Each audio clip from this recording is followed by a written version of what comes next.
The Holy Gospel according to Saint Mark, the 12th chapter.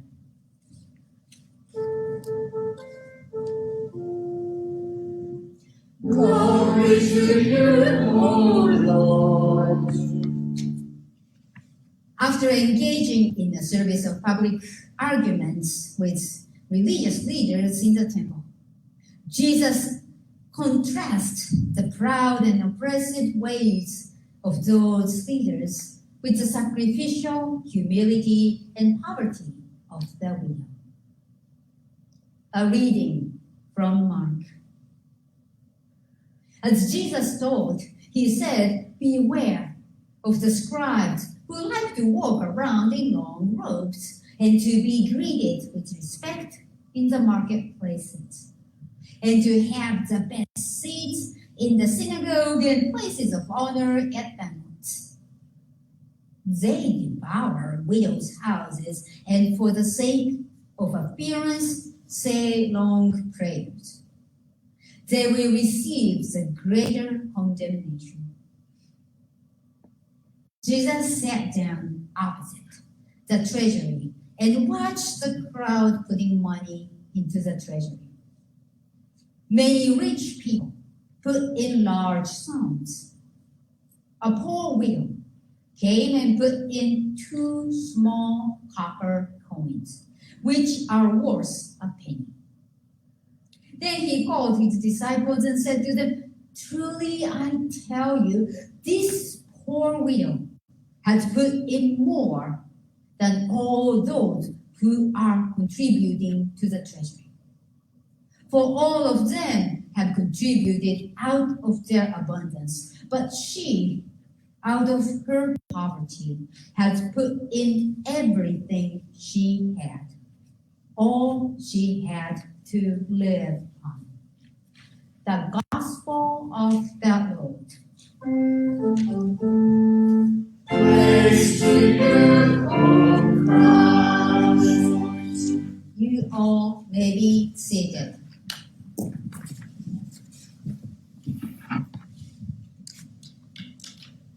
So the author has already started looking at my sermon note, and he started talking about my sermon. So if I screwed up, author will preach the rest. Because author knows it and he can talk about it. Right, author? You have the note. If I screws up, you will preach the rest. I understand what you mean. If I messed up with my sermon, and I go like totally off from something, and like you need to bring me back, or you continue to complete the sentence if I screw up, okay? Because you start talking about it's like, that's my story, not yet. That's how the thing happens. I think that today's story, I really like it because there is that woman. Any kind of woman in the Bible, I will go after it in general.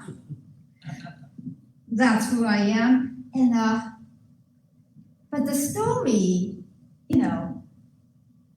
what I remember I read when I was in my 20s or my teenager years or even my 30s, story speaks differently as we age or our experiences changes. And that's kind of the things Kathy and I was talking in Sunday school this morning. And I thought, you know what? That is very, very true.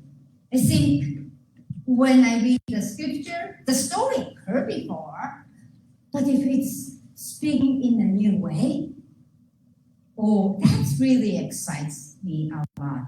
And this is because of so this is a way I would like to tell the story today for our first reading from the widow of Zarephath story. So I need to start with the experience, what I have to make me think in a new way. So, I know you live in houses.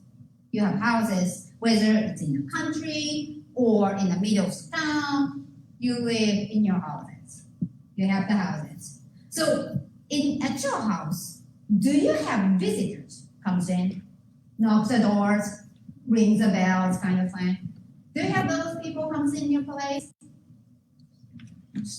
Even you live in country, people still come to your door? Yeah. Sometimes. That's so courageous. If you know where the student bill lives, there's a long driveway to get in. Otherwise, I didn't know where the house was. What? This minute where you go close the door, go in there and call 911, doesn't send a policeman to your house. If I see somebody visitor coming in, in your house that time of night, you don't know where. he's going little ahead of me. Also, little ahead. I have not told that part of the story yet. Hold that one on. And you tell me when it's come to the point.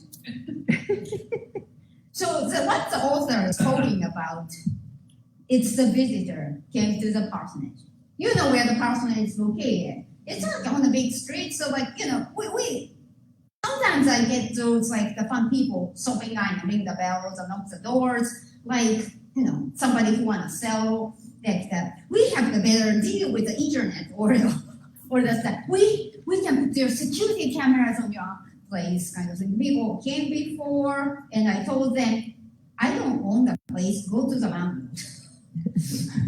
Or sometimes fundraising kids, would you buy a Girl Scout cookie? And the parents you see over there kind of thing shows up sometimes.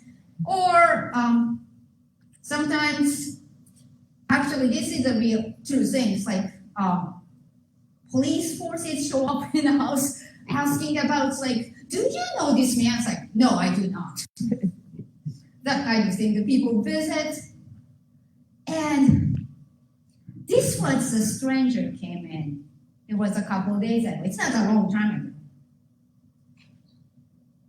The doorbell at the parsonage was rang at 4:30 in the morning. Yes, that's what the author was saying. You better. Disconnected mine. Oh, you disconnected yours. Well, I don't know if that's a good thing or not, but the person's point is that so the doorbell rings at 4:30 in the morning. And the guy outside, I hear the voice saying, "Can I use your bathroom?" And you guys were that is not a good sign. So 4:30, I don't know how early you guys get up. It's dark. It's totally dark. I could not see anything. It was so dark. And clearly, both my husband and I are still in our jammies. So this guy rings the bells, telling, ma'am, can I use your bathroom? When I moved in Fairfax, one of the first things the great good friend Gertrude told me, do not open the door. If you need to talk to anybody, your glass door locked. That's as far as you get. That's what she told me when I moved in. And I think that is a wise advice. I better do it that way. So of course, I did not open the door. But the guy kept ringing and telling, "Ma'am, can I use your bathroom? I'm your neighbor." And I was like, We'll go to your house. that's a good point. You know what? That's a very good point. But there is a little more backstory which I didn't put in there.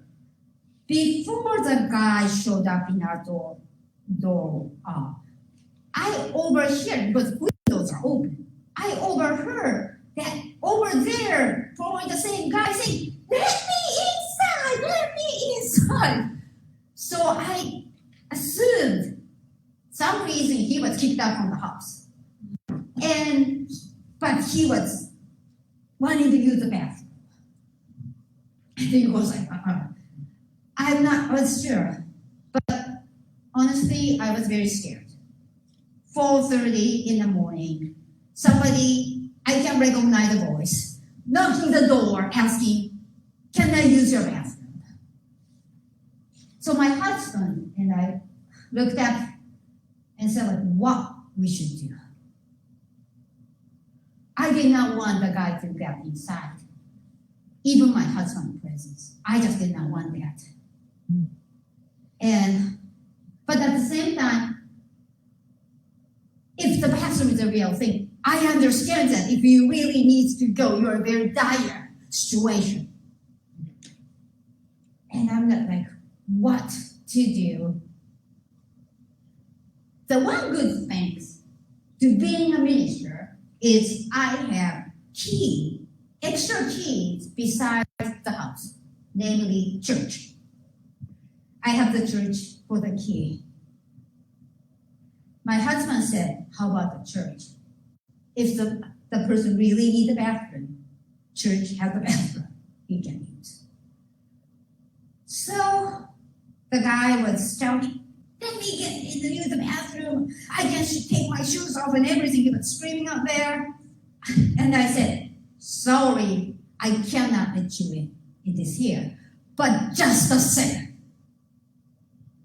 My husband grabbed the key for the church here and the flashlight, went from the back door to meet this man, took to the church side door to use the bathroom.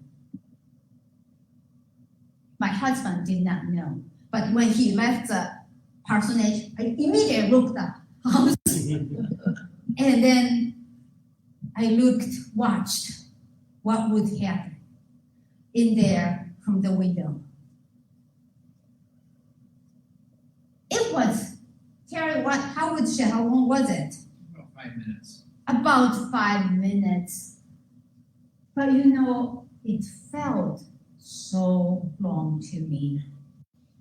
At the time, inside the house, watching how that comes together, I hold this one, which the urban gave to me a couple years ago. Hold this one on my hand, and in other hand, the cell phone, just in case if I need to call. And I totally forgot we had cameras in the church. I can watch what's going on too. That was I was like, didn't think through. But hold those and pray, God, please, God, just protect everything, be safe and okay. That was a long 5 minutes. I saw the guy get out and disappears in the darkness on the street, and my husband came back. Pastor, you're in a position where your Christian upbringing wants you to do what Christians should do, help the fellow man. Mm-hmm. That's one thing. The other hand is you got self-survival over there that's got to look out for yourself. Mm-hmm. And so at some point, you can be overwhelmed all because of your goodness. Yeah. You have to be there. I think you raised a very good point also, because that moment, it was questioning not just the guy in there and my safety, also the questioning about what to do as a follower of Christ too. As I said, if the bathroom is the real reason, I understand very well that situation. If you're dire. It's nothing open and nothing out there you could go in here. But it's both sides. I'm not saying you need to do like this. But the point I would like to raise from here, the stranger who showed up the door, that experience made me think about the story of the widow today. Because widow means you have no any male presence in the household. You are pretty much by yourself situation. And this widow, as we heard, had a child Child might be the small one who may not able to help with any household part, or maybe the child with the special need. This child has clearly it's not quite helping this widow's situation. That I see in the story. So it's a single mother in a house. She was outside the house picking up the sticks when a stranger came and talked to her. We have a Bible. We know who this stranger is. This is God's prophet named Elijah, who delivers God's message to the people. Good guy, in a sense, we call it. But she didn't know. Fairfax, if you look at the map, is in Sidon, which is the coast of Mediterranean, the town in coast of Mediterranean. It's not England, that where the nation of Israel was. Elijah was a holy man. He was a stranger. So the stranger came asking this widow, the single mother with a child, asking a favor. Could you give me some water and morsel of bread? Water and morsel of bread seems not that much, It's just like morsel of bread and just the water, the glass or something. But we also need to remember, it was a time of drought, which means water was scarce. And if the water is scarce, food was scarce. Grain did not grow. You ask any farmers, without grain, nothing grows. So this single mother with a child, her saving was running out. What the? Her saving was running out, And the stranger comes, asks for favor. Could you give me water and the morsel of bread?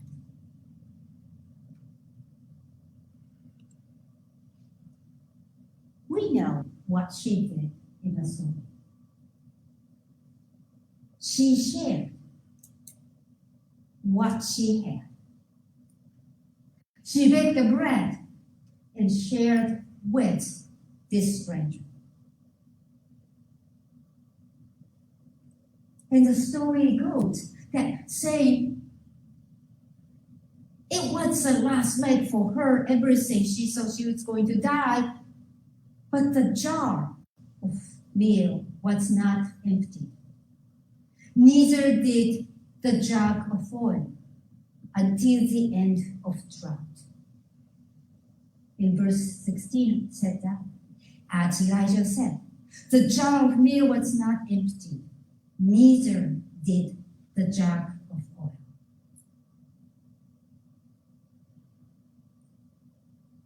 To me, this story, this meal in a jar and the jug of oil is something, it's like called God's love to me.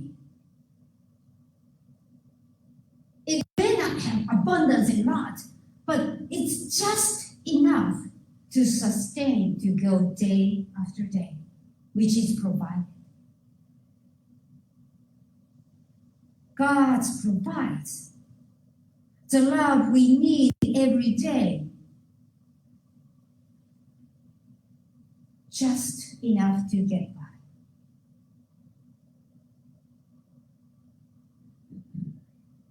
And this God's love comes in very mysterious ways. We never thought, or the widow of Zarephath never thought, by sharing the last meal they had, became that sustained her and her family for the time it was very challenging. And I believe, and I'm sure, this is not just the story of the widow in Zarephath, the single mom who was struggling. I believe this is a story you too have in a similar way, that when you are feeling like, oh my gosh, that is nothing going to happen. But somehow, God's love and mercy sustains you the time you need it. To me, that's how the God's love is like. So I want to remind us, all of us, for this week, the widows, very scarce, seemed so scarce. The grain, the blood flour in the jar was never empty. And she had the oil, always enough to make her bread, all the time trying the drought. And God's love to us in the same way. Amen. Did I say it okay, Arthur? Did I get it right?